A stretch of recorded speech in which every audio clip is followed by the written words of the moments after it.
Hello everyone and welcome. We're going to be doing a spoiler-free review of this year's Scary Movie, colloquially known as Scary Movie 6. It is a 2026 American parody film directed by Michael Tides and written by Marlon Wayans and Shawn Wayans, among others. This, of course, being the sixth installment in the Scary Movie film series following Scary Movie 5, made in 2013. The film follows Cindy Campbell and her friends Ray Ray and his brother Shorty along with her friend Brenda, who reunite when the same mass killer from the first film resurfaces. Now I gotta say, the movie is okay, and that's not bad. Most people think mid nowadays means something super low quality when it is just that, okay. You'll have a good time, it's worth the price of admission, something akin to a popcorn movie. It's quite fun.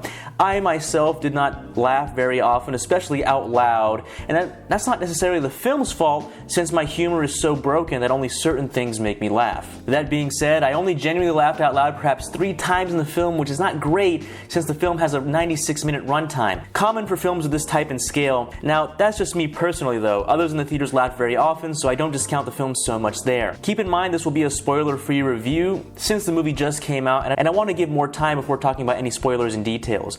I cannot comment too negatively about the film's infrastructure such as cinematography, editing, special effects, musical score, etc., since these films have never really been known for that type of stuff. The only true thing that can be criticized in these films is their writing. Since there needs to be a funny story to follow, along with creative new jokes sprinkled along the way, I have to say the writing is okay in this film, not bad. However, I wish there was a bit more clever comedy containing more broken humor. I remember being a teenager watching these films and laughing at every single bit. Now after seeing these films, I've only laughed a little bit. A few times, sure, but it was not a gut-busting laughter, rather a few chuckles, maybe 1 or 2 really laugh-out-loud moments.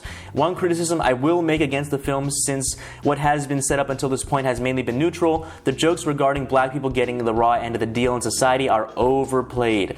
Now a joke like that here and there would be really funny. Heck, it could even be considered biting social satire, commentary, if done correctly, but no.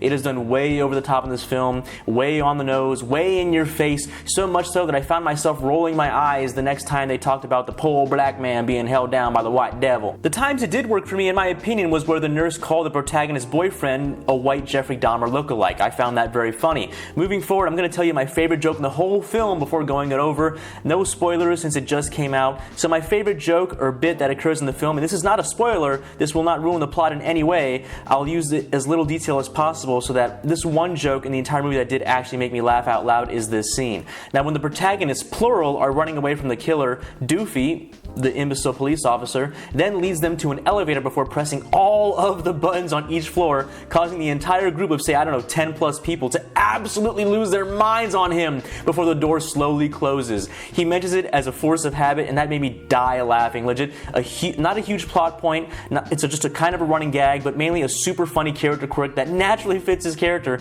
and really fit the scene very well. There's also a running gag in the film series in where Cindy has extreme martial arts training even though she's just a skinny white woman with no muscles, or is officially listed with credits as a professional fighter. Something you see in this film, I'm sure you're going to get a bunch of laughs. It certainly made me smile. If you guys are fans of the original jokes and gags, then you're going to love this movie since they do callbacks to almost every type of jokes they have done in past films.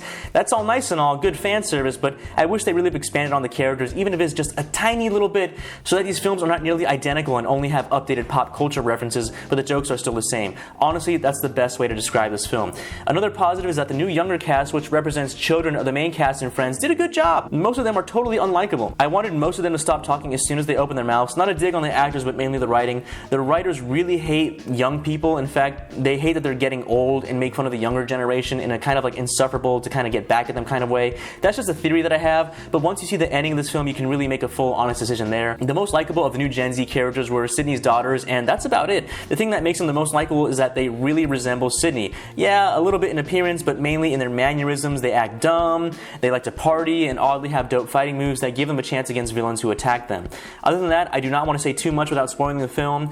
It did make around $100 million at the box office as of the recording of this video. Man, what is up with that number, 100 million? That's the same case for the last 2 films I reviewed, The Backrooms and Obsession. Is it the new American economy? Is it just so bad that 100 million is the max a film can make, since so very few people have extra funds to see films often? I don't know. Let me know in the comments what you guys think. Are you guys die-hard fans of the Scary Movie franchise? Have you seen the movie and did you like it? If so, how much? If you haven't seen the film and you're planning to see it, please let me know what you guys think. That's going to be it for this video. I'll see you guys in the next one. Peace out!